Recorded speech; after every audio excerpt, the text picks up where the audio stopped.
Imagine for a second waking up one morning and discovering that you have just been drafted into a war. Right. You're suddenly holding the weight of an entire military campaign on your shoulders, and you just have to figure it out immediately. And you're thrust into this entirely defensive posture while being, completely isolated from the rest of the world.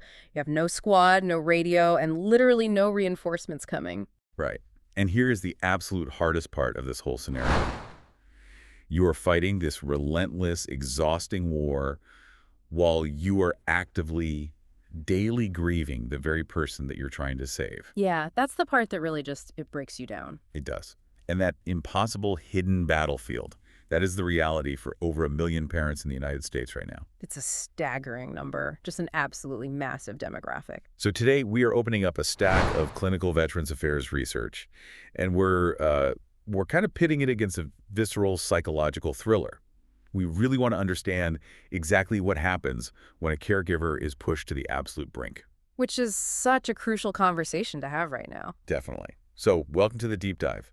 Our mission today is a comprehensive psychological exploration of the hidden front line of veteran care. And to accomplish this mission, we're doing something a bit unconventional today, but I think it's incredibly illuminating. Yeah, I'm really excited about this format. We are bringing together two very different types of source material. So first, we have a collection of strictly clinical research. This includes a really comprehensive VA systematic review and a deeply detailed academic presentation titled The Hidden Frontline of Veteran Care. Right. And this research provides us with the vocabulary, the hard science of cognitive decline, and basically the systemic frameworks of caregiver burden.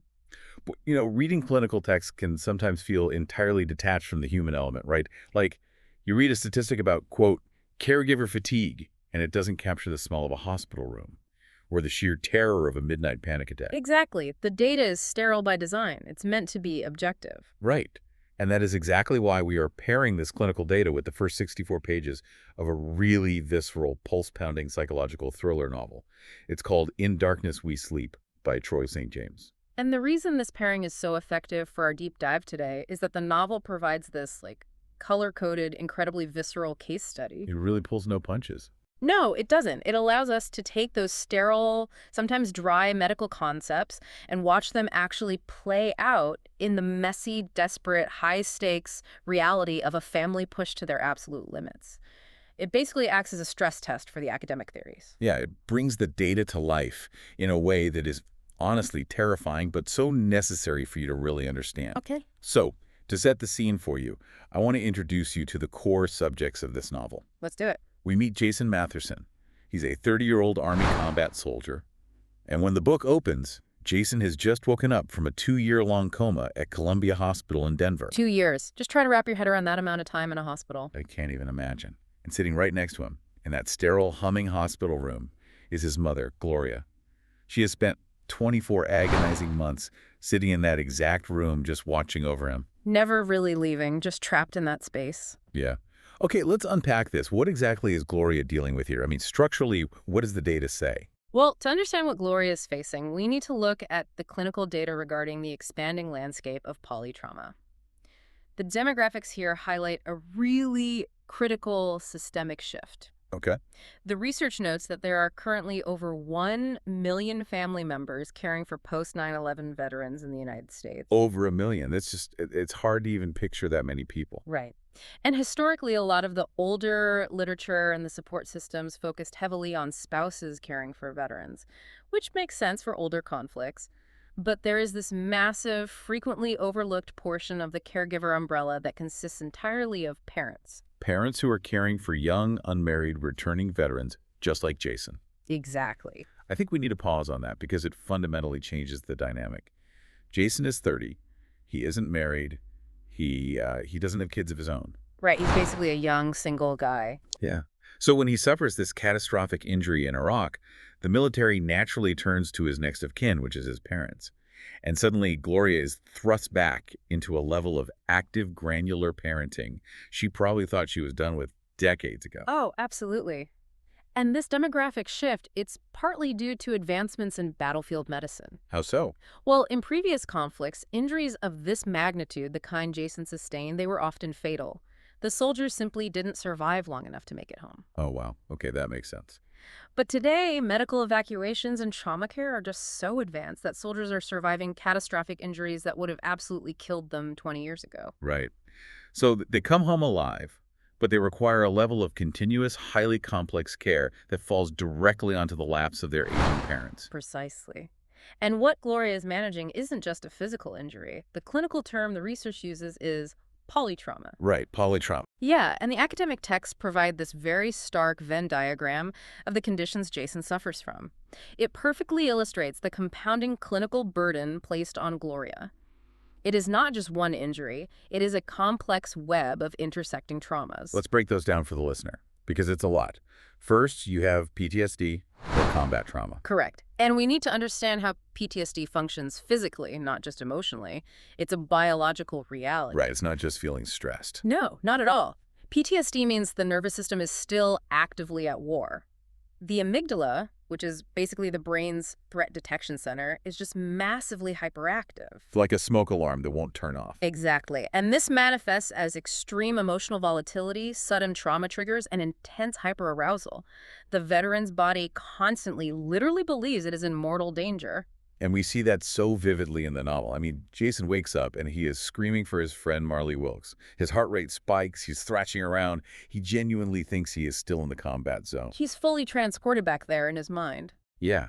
The nurses have to physically hold him down and inject him with morphine just to stop him from inadvertently hurting himself. It's pure visceral panic. Right, and then intersecting with that hyperactive nervous system, you have the second circle of the Venn diagram. Traumatic brain injury or TBI. The actual physical damage to the brain. Right. The clinical traits of TBI often include severe executive dysfunction and profound personality changes.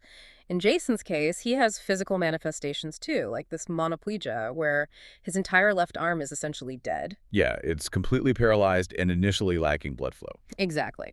But the scariest part is that the structural damage to the brain means the very hardware required to regulate the PTSD is broken. Oh, man. So the part of the brain that's supposed to calm you down is offline. Completely offline. And if a broken regulatory system and a hyperactive threat response weren't enough, there is the third circle in this Venn diagram. Severe cognitive and memory impairment, specifically amnesia. Yes. Jason wakes up and he doesn't remember the accident. He doesn't know what happened to his squad. He forgets conversations he just had 5 minutes ago. It's just erased. The clinical definition here is the forgetting of shared experiences and the absolute inability to recognize relationships consistently. So when you overlay these three circles, PTSD, TBI, and amnesia, you create a psychological perfect storm. You really do. And the academic backing really underscores the severity of this specific combination. Yeah, there was that study, right? The 2018 VA systematic review by Shepard Bannigan and colleagues. Yes. That review shows that veterans with this specific profile of polytrauma frequently require decades of intensive family caregiving. Decades! We aren't talking about a 6-month recovery period or a couple years of physical therapy. That is staggering. Decades. A parent stepping into this role is basically signing up for a lifelong deployment of their own. Furthermore, there's a 2017 literature review by Martin and Langbein that notes that cognitive problems require chronic, repeated assistance with planning and executive function. Okay, so how does that look day to day? Well, this is fundamentally different from helping someone with a purely physical injury. If a veteran comes home with, say, an amputation, they need physical adaptations and support, absolutely.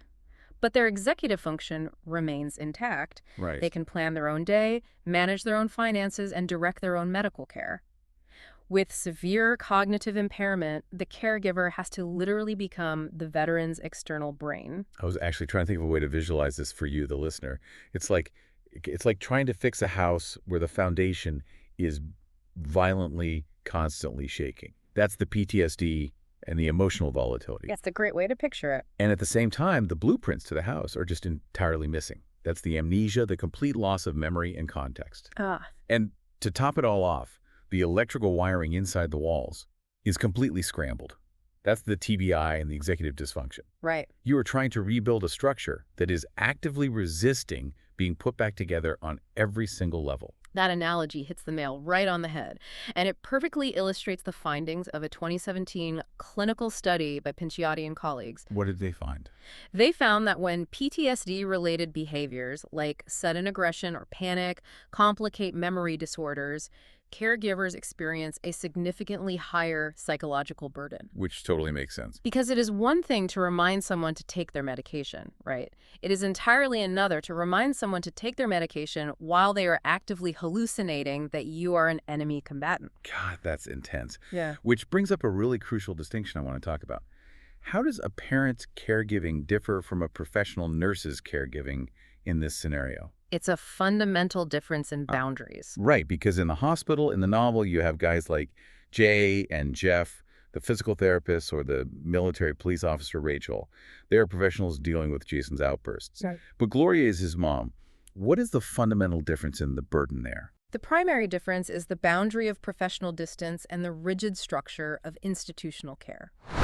Family members in these situations are providing care that closely resembles the intensive, minute-by-minute monitoring required in a specialized chronic neurological facility. But they don't have the facility. Exactly. They are doing it without the medical training, without the structured 8-hour shifts where you get to clock out, and completely without the emotional detachment that protects a medical professional's psyche. Yeah, a nurse clocks out and goes home to their own family, their own hobbies, their own life. Precisely.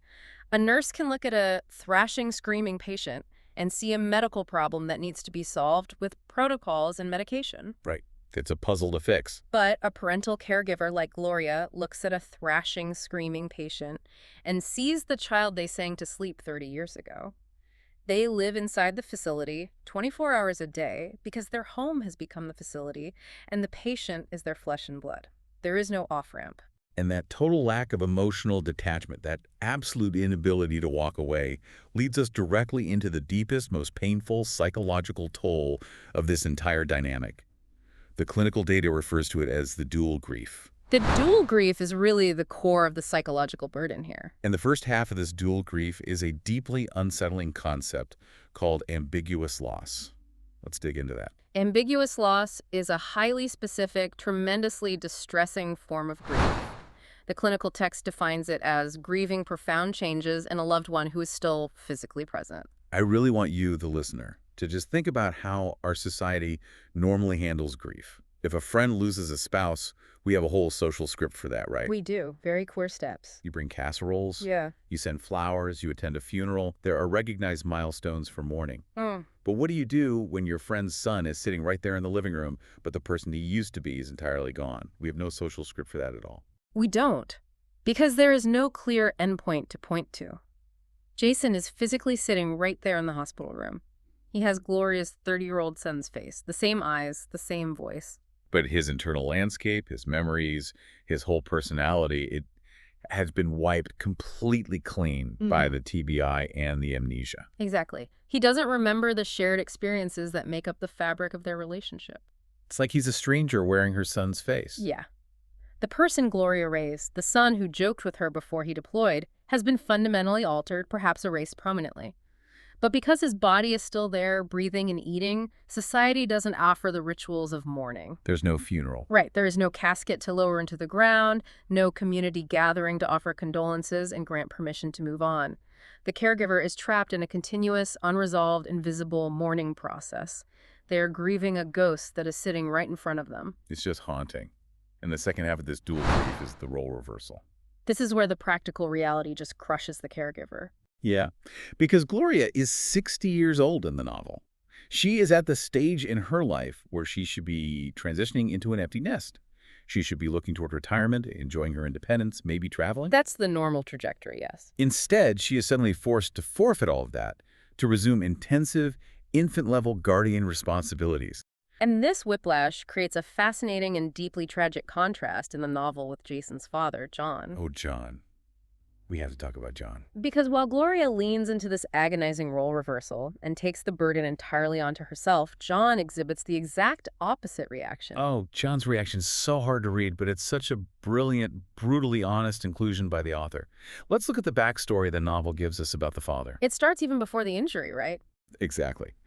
Even before the catastrophic injury, when Jason was first deployed to Iraq, John was already pulling away. Gloria tells Jason that John couldn't even speak to him on the phone during the deployment. He was completely avoiding him. Yeah. When Jason would call home, John would find excuses to leave the room. He was utterly terrified, basically convinced that everyone said to Iraq was going to die, and he just couldn't handle the connection. He was essentially pre-grieving. He was anticipating the inevitable loss and intentionally distancing himself to lessen the eventual blow. It is a maladaptive coping mechanism, but it's actually a very common one. Yes, and then the actual nightmare happens. Yeah. The military calls the house in the middle of the night to tell them Jason has been severely injured, his squad is dead, and he is in a coma. And what does John do? He runs. He literally runs out the front door in his pajamas.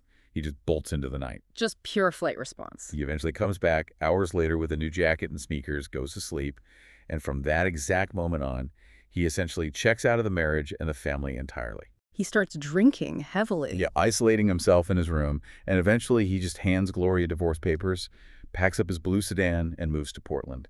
He leaves her completely, totally alone with this catastrophic, life-destroying situation. It is a devastating sequence of events for Gloria. It just compounds the trauma. But, if we put aside our immediate judgment for a second and analyze John's reaction through the lens of family systems in crisis, it is highly illustrative of how the brain processes trauma.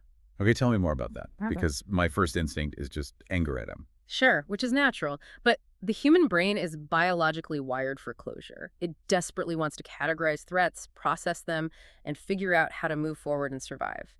John suffered from massive, overwhelming cognitive dissonance. Because Jason wasn't dead, but he wasn't really alive in the same way either. Exactly. His brain demanded binary closure. His son was either alive and whole, or he was dead and gone.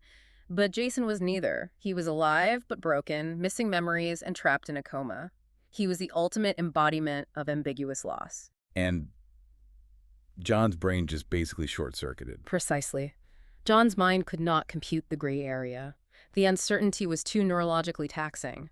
Walking away, physically running out the door and moving states away was his mind's desperate, albeit highly destructive way of forcing an endpoint to an unresolvable grief program. Wow. So by leaving, he was hacking his own brain to find closure. Yes. By divorcing Gloria and moving to Portland, he essentially declared the situation over for himself. Because staying in that sterile hospital room for 2 years with a son who might never wake up was a psychological burden his brain simply refused to bear. He chose flight. I really want to challenge you, the listener, to pause and consider this for a moment. Is it fair for us to judge John? Because as a reader, you immediately want to villainize him. I certainly did. It's the easy response, absolutely. You want to say, what kind of father abandons his wife and his comatose son? We have immense societal judgment for parents who walk away. But if the human brain is practically begging for closure, if it is screaming for a way to categorize the trauma just to survive the day, then John's flight response is tragically textbook biology. It really is. We might hate his actions, we might find them cowardly, but psychologically it is a recognized survival mechanism. The problem with that survival mechanism, though, is the collateral damage. If we connect this to the bigger picture, the tragedy isn't just that John left to save himself, it's the systemic fallout of his clean break. Because now Gloria has to do the work of two people. Yes. By forcing closure for himself, John forces 100% of the agonizing, unresolved burden directly onto Gloria's shoulders. It's all on her now. She now has to navigate the ambiguous loss, the role reversal, the hypervigilance, and the incredibly complex medical bureaucracy entirely alone. And she has to do this while also processing the sudden, traumatic end of her marriage. Which brings us to the terrifying physical toll all of this takes on Gloria. The novel does not shy away from the visceral reality of her physical deterioration. No, the descriptions are very pointed. The text describes her as being 60 years old but looking 20 years older. Her face is described as a map of deep lines and hollow shadows. She has spent 24 months in a state of unrelenting vigilance, just sitting in a hard hospital chair, listening to the hum of machines. And this physical deterioration perfectly aligns with the clinical research regarding the relentless cycle of chronic caregiving stress versus acute stress. It is vital to understand the biological difference between the two. Walk us through that, because I think people confuse them all the time. They do. Acute stress is a single, isolated event. Imagine you are in a minor car crash. Your body instantly floods with adrenaline and cortisol.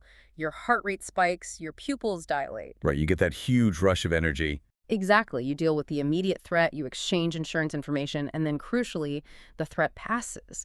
Your nervous system is allowed to reset. Your cortisol levels drop, and you return to a baseline of safety. But chronic stress, the kind of stress Gloria is under, doesn't have a reset button. Exactly. Chronic stress involves constant vigilance. It is repeating the same information multiple times a day because your son's amnesia wiped the conversation you had 5 minutes ago. Over and over and over. It is managing volatile, violent PTSD triggers at random intervals. It is severe, chronic sleep disruption. Because of this unending cycle, the caregiver's nervous system becomes permanently stuck in the fight-or-flight response. It just never turns off. Never. The HPA axis, the hypothalamic pituitary adrenal axis, which controls your body's stress response, is essentially jammed in the on position. There's never a baseline of safety to return to. The novel illustrates this constant suffocating vigilance so clearly. Even when Jason is finally brought home, Gloria can't rest. The hypervigilance follows her home. Yeah, there are these horrifying details of her hypervigilance. She is constantly leaning over him to check the IV drips. Sometimes she presses her ear directly to his chest just to make sure his heart is still beating. Just desperate for any sign of life. She sits in the dark and watches his chest rise and fall, trying to feel his breath, absolutely terrified that if she looks away, if he closes her eyes for 1 second, he might slip back into the coma or just stop breathing. That is the absolute essence of secondary traumatic stress. What exactly is that in clinical terms? The clinical texts define this as the severe emotional distress of living alongside and constantly witnessing someone else's combat trauma and severe medical instability. The caregiver doesn't just manage the trauma, they internalize it. They absorb it. Yes, and the physiological impact of internalizing that trauma for 2 years is genuinely terrifying. What actually happens to the body? Like, physically? Prolonged exposure to toxic levels of cortisol, which is exactly what happens when your HPA axis is jammed on for 24 months, actually shrinks the prefrontal cortex of the brain. Wait, hold on. You're saying her brain is actually physically shrinking? I thought burnout was just a psychological term for being, exhausted. Like, you take a vacation and you feel better. It is a huge misconception. We treat burnout in caregivers like it's just a mood or a phase. It's not. It is a biological injury. Wow. When your brain is marinated in high levels of cortisol for extended periods, the neural pathways in the prefrontal cortex begin to atrophy. The dendrites, which are the branches that connect neurons, literally retract. And what does the prefrontal cortex do? Why is that specific part shrinking so dangerous?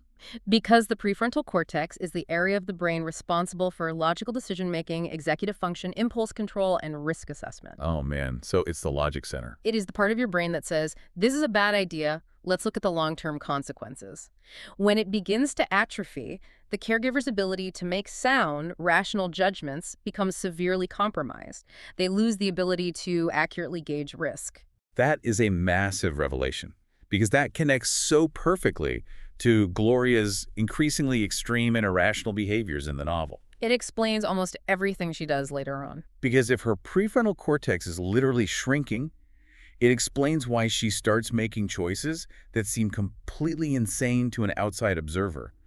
I mean, some of the things she does are baffling until you realize her risk assessment hardware is essentially broken. Right, and the clinical research notes that systemic community support is absolutely vital to prevent this level of burnout and structural cognitive decline in caregivers. You need outside voices to help ground the caregiver. You need someone to tell you when you're going off the rails. Exactly. But the novel shows us a complete systemic failure. Total failure. Let's look at Dr. Wells, Jason's primary doctor at Columbia Hospital. He is the ultimate embodiment of a broken, apathetic system. He offers no support whatsoever. He dismisses Jason entirely. He treats him like a lost cause, just a bed that needs clearing for the next patient.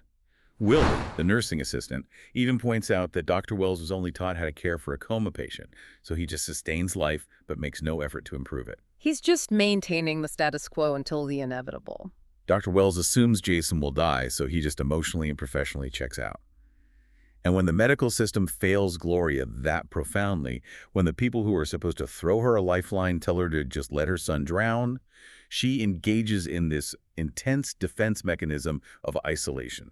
Isolation is a very common, though ultimately destructive response when caregivers feel abandoned by the systems meant to help them. It makes sense, though. If the system hurts you, you hide from it. Right. When the doctors give up, the caregiver pulls inward to protect what little control they have left. They view the outside world not as a source of help, but as a direct source of threat. And Gloria takes this isolation to an extreme. There's this bizarre scene in the book that honestly made no sense to me at first. The stroller scene. Yes, the baby stroller. When Jason finally comes home, she lies to her neighbors, Ellen and Lucas. She totally hides Jason's existence from them. Ellen and Lucas come over to buy an old, beaten-up 10-year-old baby stroller that Gloria has randomly kept in her front yard. Just a prop, basically. Yeah, she is maintaining this fabricated facade, pretending she's just a lonely older woman who might be looking after a baby, rather than admitting she has a severely disabled, hallucinating combat veteran hidden in the master bedroom. It's an incredible length to go to just to avoid the truth. So, from a clinical perspective, what is happening in her brain that makes her think this highly risky lie is safer than just asking her neighbors for help? It comes right back to that compromised prefrontal cortex. Because her executive functioning is degraded by chronic stress, she evaluates risk very poorly. Okay. She perceives her neighbors and even professional doctors as a greater threat to Jason's safety than her own isolation. If she tells the neighbors, they might call social services. Or the police. Right. They might tell the hospital. The hospital might take Jason away and put him in a facility where he will die alone. In her mind, the elaborate lie about a baby stroller is objectively safer than the truth. It is a profound level of denial and self-isolation designed to maintain absolute control over his environment. It's like she is treading water in the middle of a freezing ocean, but instead of calling out for a lifeboat, she is actively swatting them away. That's a great way to put it. She is terrified that the people pulling her aboard might not understand how to hold her and might accidentally drown her son in the process. Because she is cut off from the outside world, she has absolutely no one to reality check her decisions. No anchor to reality. And that's exactly how she ends up trusting Willie. Willie's such a fascinating character in this ecosystem. He really is. Yeah. Willie is a Ute medicine man who works as a certified nursing assistant at the hospital.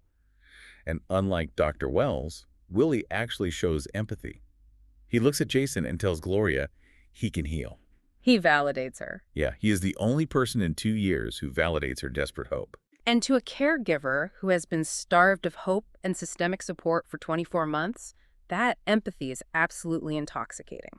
It completely bypasses whatever logical safeguards her atrophied prefrontal cortex might have left. Empathy, in this case, becomes the ultimate Trojan horse. Wow, empathy is a Trojan horse. So because of that empathy, and because she has literally no one to tell her no, Gloria trusts Willie unconditionally. And they cross some massive, highly illegal lines together. Very illegal. Willie commits blatant fraud. He literally forges Dr. Wells' signature on the official medical discharge papers to get Jason out of the hospital so Gloria can take him home. Which is a severe felony and a massive medical risk. A huge felony. And it doesn't stop there. This is where the medical reality and the thriller aspect just like crash into each other. Gloria relies on Willie to actively smuggle stolen drugs from the hospital stores. Right, the experimental medication. Yeah, it's this experimental mixture called Barbican. Willie brings it to her house, and she is injecting it directly into Jason's PICC line. And for those of you who might not know, a PICC line, a peripherally inserted central catheter, isn't just a regular IV in your arm. It's much more invasive. It's a long tube that is inserted through a vein in the arm and threaded all the way up until the tip rests in a large vein just above the heart. Which means whatever you push through that line is distributed to the central nervous system almost instantaneously. It is a direct, unfiltered highway to the brain. And what Willie is pushing is highly dangerous. Because Willie, being a medicine man who believes in spiritual healing alongside medicine, cuts the hospital Barbican with Datura and peyote. Right. He is mixing high-grade hospital pharmaceuticals with intense organic hallucinogens. Yes. And Datura, often known as Jimson weed, contains powerful anticholinergic toxins. It doesn't just cause a mild trip, it causes delirium, profound disorientation, and terrifying hallucinations. It's not a recreational drug. Not at all. Peyote is similarly a potent psychoactive. When you introduce severe hallucinogens like that into a brain that is already structurally compromised by a traumatic brain injury and already suffering from the hyperarousal of combat PTSD, the results are catastrophic. And we see that catastrophe play out in the novel. Willie is giving Jason this illicit psychoactive drug cocktail. It keeps Jason out of the coma, sure, but it plunges him into a literal waking nightmare. A completely manufactured nightmare. He is constantly slipping between a waking state and this dark, violent dream world. He is trapped in a chemical replay of his worst trauma. And from an analytical perspective, this highlights exactly how skewed Gloria's survival choices have become. Because she's allowing this to happen. Yes. without a healthy sounding board, and driven entirely by the primal, desperate need to save her son from the death sentence Dr. Wells gave him, she is participating in felony drug theft, forgery, and administering unsanctioned severe hallucinogens directly into the heart of a brain-injured patient. It's just wild when you list it out like that. Her baseline for what is an acceptable risk has completely eroded. It's terrifying to watch her normalize this behavior. Yeah. But in her mind, she thinks she is doing the right thing. She thinks she is keeping him alive. And she is equally aggressive in how she handles Jason's memory loss, which brings up a huge paradigm shift discussed in the clinical research. Yes, regarding how we actually communicate with patients suffering from cognitive decline. Right. This is a critical area where the clinical research is profoundly useful. The data addresses communication strategies for patients with severe memory impairment. To understand this, we really need to look closely at the brain science, specifically the neurological mechanics of memory. Okay, lay it out for us. Because memory isn't just one single file cabinet in the brain where everything is stored together. Break that down for us, because this blew my mind when I read it. Why do patients remember certain things and completely forget others? In patients with severe memory impairment, like TBI or dementia, different types of memory degrade at completely different rates. And that's because they are stored in different regions of the brain. Okay. Factual memory, the ability to recall names, dates, specific events, or the chronological order of a story relies heavily on the hippocampus. The hippocampus is very delicate. It is highly vulnerable to trauma, lack of oxygen, and cortisol, and it is often one of the first areas damaged in these cases. Okay, so the factual memory center is broken. It's offline. Correct. However, emotional memory, the ability to remember how something felt, the visceral sense of fear, safety, panic, or comfort, relies on the amygdala. Which we talked about earlier. Right. And the amygdala is far more robust. It is evolutionarily primal. It is designed to keep you alive by remembering threats, even if you can't remember the exact context of the threat. So if I understand this correctly, it's like the factual contents of a file folder. Mm-hmm.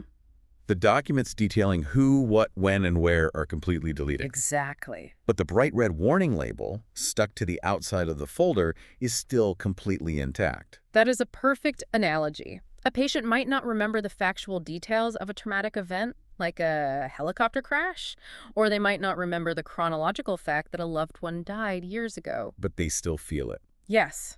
If you remind them of the fact, if you tell them your friend is dead, their amygdala will process the emotional devastation as if it is happening for the very first time.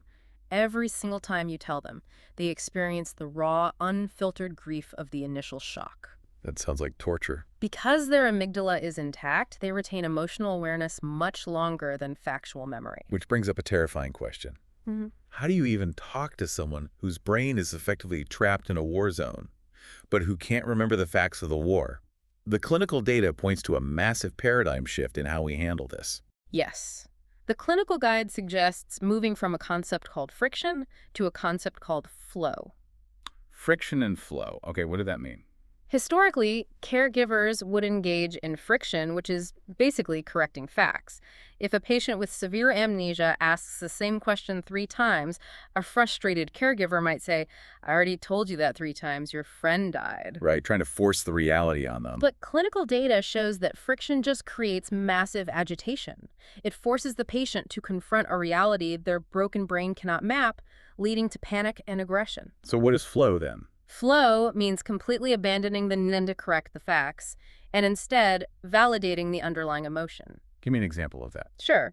If a patient insists they need to go home, even when they are already sitting in their own living room, you don't argue the geography. You don't say, "Look around, you are home." Because that's friction. Right. Instead, you respond to the emotion driving the statement. You say, "You seem like you're looking for somewhere that feels safe. Tell me about what makes you feel safe." Oh, wow. So you pivot to the feeling. Exactly. The clinical goal changes entirely. It shifts from helping the patient remember the facts to helping the patient feel secure in the present moment. But this is where the novel takes this incredibly compassionate clinical advice and turns it into a psychological thriller. Because Gloria takes this very sound concept of validating emotion for safety, and she completely weaponizes it to manipulate Jason's reality. She really does. She builds a fortress of lies around him. She interprets the clinical advice to mean that she must actively curate everything he sees and hears to protect his amygdala from overloading. She is keeping these massive, heavy, universe-altering secrets from him For example, she knows Jason's military service ended in trauma, death, and failure. So she takes his desert camouflage BDU, Yeah. his Babel dress uniform, and she hides it in a plastic dry cleaning bag stuffed behind a door in her bedroom. She completely removes the visual trigger. Yes. And when Jason starts having these terrifying, fragmented flashes of his friend Marley Wilkes, and he asks his mom point blank, "Is Marley Wilkes dead?" Gloria looks her son right in the eye, stalls, and claims she hasn't read the military files. She flat out lies to him about his best friend's death. She is preventing his fragile emotional state from collapsing, yes, but she is doing it by denying him the truth of his own existence. And the most heartbreaking example is with the reading glasses. Jason is rummaging in the nightstand and finds his absent father's reading glasses. He puts them on. Right, just trying to connect with his dad. And instead of telling Jason the truth that his father couldn't handle the trauma, ran out the door in his pajamas, divorced her, and abandoned them both to move to Portland. Gloria just lets him wear the glasses. She allows Jason to believe in this illusion of a connected, loving family that is just waiting for him to get better. It's a huge deception. Hold on, I have a massive problem with this, and I want to push back on it because it sparks such a fierce debate when you read the book. Where is the line between clinical emotional validation and just straight-up psychological manipulation? It's a very fine line. Is this actually what the clinical text means by preserving a patient's dignity? Because to me, she isn't just validating his emotions. She is acting as a stage director, moving props around for an audience of one, desperately trying to keep the play going so he doesn't realize the theater is actually on fire. It feels like gaslighting. It is the ultimate ethical and psychological gray area. And you were right to challenge it because it is uncomfortable. The clinical texts advocate for validating emotion to prevent panic, not constructing an alternate fabricated reality from the ground up. Right. However, from a psychological standpoint, we have to look at why Gloria is doing this and analyze the crushing cognitive load this places on her. By weaponizing this clinical advice, she is taking all the pain of reality onto herself. What do you mean by cognitive load? Like mental bandwidth? Yes. Cognitive load refers to the amount of working memory resources used by the brain. Gloria is internalizing all of the trauma. She knows the squad is dead. She knows her husband abandoned them. She knows the medical system gave up on her son. She carries it all. She acts as a vault for their broken, painful reality, locking all those terrifying truths inside her own mind, while simultaneously, outwardly, projecting an artificial, safe, hopeful reality for Jason to inhabit. So she is literally living two lives at once. The horrific truth in her head and the peaceful lie she speaks out loud. Precisely. And the human psyche cannot bear this dual reality indefinitely. It is psychologically unsustainable. It'd have to break at some point. It does. She is trying to plug the leaks of a collapsing dam using her own mental health as the mortar. By absorbing all of his trauma, all of the secrets of the crash, the divorce, the isolation, she is effectively destroying herself to keep him safe. She is absorbing the impact of the bomb so he doesn't have to hear the explosion. Which brings us directly to the final, crucial piece of the clinical research regarding how we actually survive this, the dual imperative of sustainable care. This concept is the absolute cornerstone of caregiver survival and effective medical intervention. You'll find it heavily emphasized in the research. Okay, break down the dual imperative for us. The dual imperative states that sustainable care requires balancing a set of scales. On one side of the scale, you have veteran safety and quality of life, everything we do to help the veteran heal. On the other side of the scale, you have caregiver, physical, and emotional health. And the research argues both are essential. Both are absolutely, unequivocally essential. If one side of the scale drops, the entire system collapses. You cannot have sustainable care if the caregiver is physically degrading, emotionally isolated, and cognitively impaired by cortisol. Because they'll just fall apart. Exactly. If the caregiver falls, the veteran falls with them. And as we see in the novel, Gloria doesn't just let her side of the scale drop, she takes a sledgehammer to it. She completely ignores her own needs. By prioritizing Jason's immediate emotional safety over her own sanity, by maintaining the elaborate fortress of lies, she completely isolates herself from the world. She engages in felony drug theft with Willie, plunging her son into hallucinations. And she drives herself to the absolute brink of a total mental breakdown. We see the culmination of that breakdown in some truly horrifying moments toward the end of the text. Yeah, the scene where she is so completely exhausted, so hollowed out and pushed to the edge, that she literally points Jason's empty gun. just grappling with the dark finality of it all. She's just looking for a way out. She is contemplating the unthinkable because she has no structural support left, or the moments where she sits alone in the dark, listening to the gruesome, traumatic reality of Jason's squad on the tape recorder that the military police left behind. Just listening to the worst moments of his life. She just hits play and listens to the screaming. She is voluntarily absorbing their trauma, letting it wash over her, with zero psychological protection or professional guidance. And that is the ultimate systemic lesson the clinical text is trying to impart. You cannot treat the veteran without treating the parental caregiver with equal clinical urgency. They have to be treated as a unit. Yes. The medical system failed Gloria by sending Jason home with a PICC line and a pat on the back, with absolutely no psychological support for her. They expected her to be the commanding general, the frontline medic, and the overnight guard, but they gave her no armor, no weapons, and no reinforcements. They set her up to become a casualty. They absolutely did. So what does this all mean? When we step back and look at what we've unpacked today, pairing a dry, data-driven clinical guide with a visceral psychological thriller completely reshapes our empathy for family caregivers. It changes the entire conversation. The next time you see a caregiver who looks exhausted, who might act irrationally, who fiercely isolates themselves, or who tells bizarre lies to their neighbors, you realize they aren't just having a hard time. No, it's so much deeper than that. They aren't just tired. They're actively absorbing the shrapnel of a psychological war. They are navigating ambiguous loss, sudden role reversal, and chronic brain-altering stress every single minute of every single day. It is a profound realization, and it raises an important question, a final, lingering thought for you to mull over as we conclude today's deep dive. Yeah, what's the takeaway here? Well, in the novel, Willie, the Ute medicine man, shares a spiritual teaching about the nature of nightmares. He believes that fear and evil spirits are brought into the dream world by those who cannot let go of their earthly pain. Okay. If we take that spiritual concept and apply it to the hard psychology of caregiving we've discussed today, if a caregiver like Gloria spends every waking ounce of their cognitive energy maintaining an illusion to keep the veteran safe, Right. if they act as the vault, absorbing all of the veteran's trauma, all their secrets, and all their suppressed nightmares, does the caregiver effectively inherit the polytrauma? Wow. If they hold all the trauma, does it become theirs? Exactly. At what point does the caregiver become an undocumented casualty of a war they never even deployed to? That's chilling. In their desperate, loving attempt to hold back the darkness from their child, do they eventually lose their own identity entirely to that very same darkness? That is an incredibly powerful, haunting thought to leave on. The overnight guard staring into the dark for so long that they forget what the light even looks like. Thank you so much for joining us for this conversation.